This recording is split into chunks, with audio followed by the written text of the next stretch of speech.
there was a man named Joseph. He lived in a small, sleepy European village, a place where time moved slowly and the winters were long.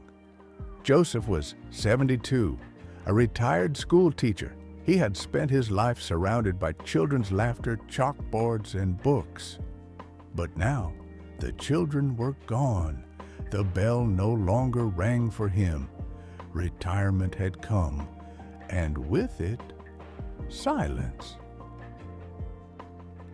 He spent his mornings staring out the window, sipping lukewarm tea, wondering, is this all that's left? One day, he opened an old trunk buried deep in his attic. Inside were hand-drawn plans from decades ago, a dream sketched by a younger version of himself. A dream to build a public library for the forgotten books, for the children without stories, for the elders with wisdom. He had forgotten those words, but now they echoed loudly in his quiet world. Joseph didn't have money, but he had time and passion.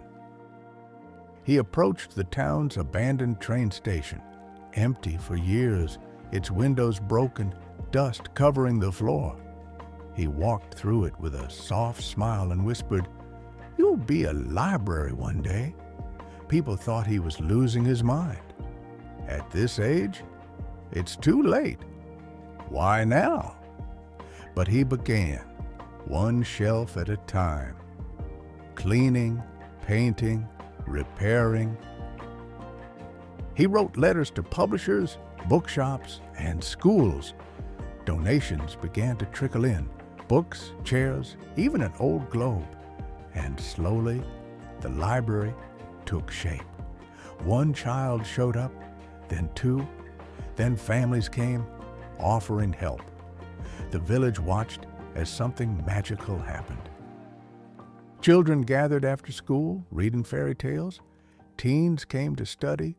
Elderly folks visited to sit in peace, sip tea, and tell stories from their youth. Joseph, once forgotten, became a guide, a storyteller, a bridge between generations.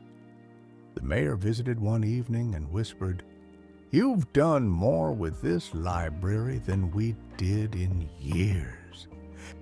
On the wall above the door, a sign now reads, "The Library of Forgotten Dreams," founded at 72.